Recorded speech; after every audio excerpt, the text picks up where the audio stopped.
জয় শুধু রেখা পাত্র নয়, হিঙ্গলগঞ্জের প্রত্যেকটা মা বোনের প্রত্যেকটা পরিবারের লড়াই। সেই প্রতিশ্রুতিগুলো আমি একের পর এক লড়াই করে আমি ওনাদের কাছে পৌঁছে দেবো। ঘুরি ঘুরি দেখাবো যে হিঙ্গলগঞ্জ বিধানসভা কতটা তলানিতে গিয়ে ঠেকে গেছে। তো সবল একটা শান্তিপ্রিয় একটা সোনার বাংলা উপহার দেবো মানুষকে। আর ওনার ঘরেরই তৃণমূলেরই লোক ওনাকে মেরেছে গেরুয়া রং মেখে গিয়ে বলছে আমরা বিজেপি করি। অবশ্যই এই বিধানসভা শুধু রেখা পাত্র নয়, হিঙ্গলগঞ্জের মা বোনেরাও থাকছেন আমার সাথে। কেননা আজকের হিঙ্গলগঞ্জের মা বোনেরা যে গত 15 বছর ধরে যে যুদ্ধ করে এসেছেন এই তৃণমূল সরকারের বিরুদ্ধে, যে অত্যাচারিত হয়ে এসেছেন, যেভাবে নিপীড়িত হয়েছেন, তার বিরুদ্ধে এই জয় শুধু রেখা পাত্র নয়, হিঙ্গলগঞ্জের প্রত্যেকটা মা বোনের প্রত্যেকটা পরিবারের লড়াই। এই লড়াইয়ে তারা সফলতা ফিরিয়ে নিয়ে এসছেন। তাই এই সফলতায় সাথে সাথে আমি ওনাদের পাশে আছি এবং আগামী দিনে যে প্রতিশ্রুতিগুলো আমি দিয়েছি সেই প্রতিশ্রুতিগুলো আমি একের পর এক লড়াই করে আমি ওনাদের কাছে পৌঁছে দেবো। কেননা মানুষ ভীষণভাবে এখনও গত 15 বছর ধরে রাজনীতি করে এসেছে মানুষকে নিয়ে এই তৃণমূল সরকার।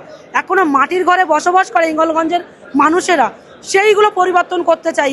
সেই মাটির ঘরগুলো একদিন পাকা ঘরে মাথায় ছাদ হওয়া চাই আমার হিঙ্গলগঞ্জ বিধানসভার মানুষের।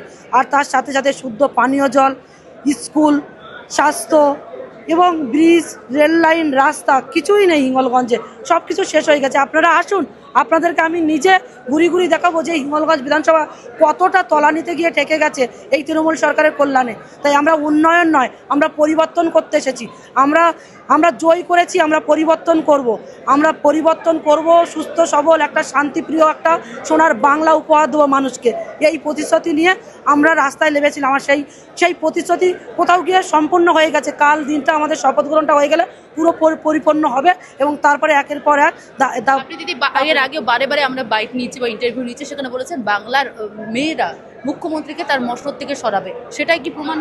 অবশ্যই মমতা বন্দ্যোপাধ্যায়কে যে মহিলারা আজকে এত সম্মান করত, আজকের মমতা বন্দ্যোপাধ্যায়কে চাই, মুখ্যমন্ত্রীকে চাই করে করে করে করে আজকে যারা আজকের রাস্তায় নেমেছিল মমতা বন্দ্যোপাধ্যায়ের জন্য, আজ সেই মহিলাদের সাথে অত্যাচার হচ্ছে।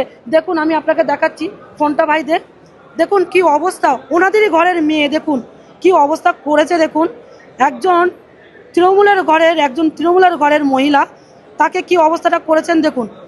এটা গতকালের ঘটনা, ঘটেছে 5 তারিখে।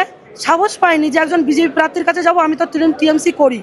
দেখুন কিভাবে মেরেছে, দেখুন একজন মহিলাকে। আমি তো আরও কিছু ওনার গোপন অঙ্গের ছবিগুলো আমি দেখাতে পাচ্ছি না সোশ্যাল মিডিয়ায়, কিন্তু ইনি তৃণমূল করেন আর ওনার ঘরেরই তৃণমূলেরই লোক ওনাকে মেরেছে গেরুয়া রং মেখে গিয়ে বলছে আমরা বিজেপি করি।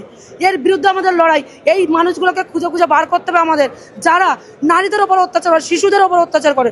আমার কাছে কোনো রাজনৈতিক দল গুরুত্বপূর্ণ নয়, আমার মমতা বন্দ্যোপাধ্যায়ের বিরুদ্ধে লড়াই, এই তৃণমূল সরকারের বিরুদ্ধে লড়াই, মানুষের বিরুদ্ধে লড়াই নয়। মানুষ যে সরকারই করুক না কেন, যে দলই করুক না কেন, প্রত্যেকটা নারী সন্তান আমার, আমি তাদের জন্য রাস্তা লাভ লড়াই করব।